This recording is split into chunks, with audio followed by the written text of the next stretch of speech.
பண்ண மொத்த படத்திலேயே பெரிய என்னோட உடல் உழைப்பு கேட்ட படம் வந்து பைசன் தான். ஆமாம். ஏன் அப்படின்னா துருவை நான் பாதுகாப்பாக பார்த்துக்கணும், அது ஒன்று. எவ்ரி கபடியுமே நான் வந்து ஃப்ரேம் பை ஃப்ரேமாகவே வந்து நான் அவனுக்கு கம்போஸ் பண்ணி நான் அதை பண்ணி காட்டிட்டு தான் அவனை பண்ண வைப்பேன். அப்போ எல்லா நாளுமே நான் வந்து அவன் ஸ்பாட்டில் அவன் கூட இருக்கணும். ஒவ்வொரு ரைடு எல்லாத்தையுமே அங்கே என்ன நிகழ்த்துவான் அவன் பண்ணுற அத்தனையுமே நான் நிகழ்த்தி காட்டிட்டு தான் அவனை பண்ண வைப்பேன். அப்போ உங்களுக்கு வயசாகிறதுக்கு முன்னாடியே நீங்கள் இருக்கிறதுல இந்த மாதிரி ஸ்கிரிப்ட் எல்லாம் ஃபர்ஸ்ட் பண்ணிருக்கேன். நான் முன்னாடி சொல்லியிருக்கேன். நான் இந்த படத்தில் 5 வருஷம் கழிச்சுலாம் பண்ண முடியாது என்னால்.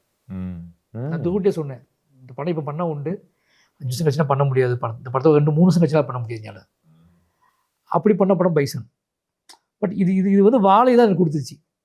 வாழையில் நான் போய் அந்த பசங்க கூட ஒரு ஆக்டிவிட்டி எனர்ஜியாக மாறினல, அந்த சகதிக்குள்ளே அந்த தண்ணிக்குள்ளே அவங்க கூட ஓடிக்கிட்டு விளாண்டுக்கிட்டு ஒன்று பண்ணல, உடம்பும் மனசும் அதுக்கு வந்து அந்த ஊருக்கு அந்த மண்ணோட மண்ணாக திருப்பி ரெடியானது. ஒருவேளை நான் மாமன்னனோ இல்லை வேறு ஏதாவது படம் பண்ணிட்டு நான் போயிருந்தேன்னு வச்சுக்கோங்க, டேரக்டாக பைசனுக்கு போயிருந்தேன்னா அவங்க கஷ்டப்பட்டு போனால் எனக்கு தோணுச்சு. புரியுது.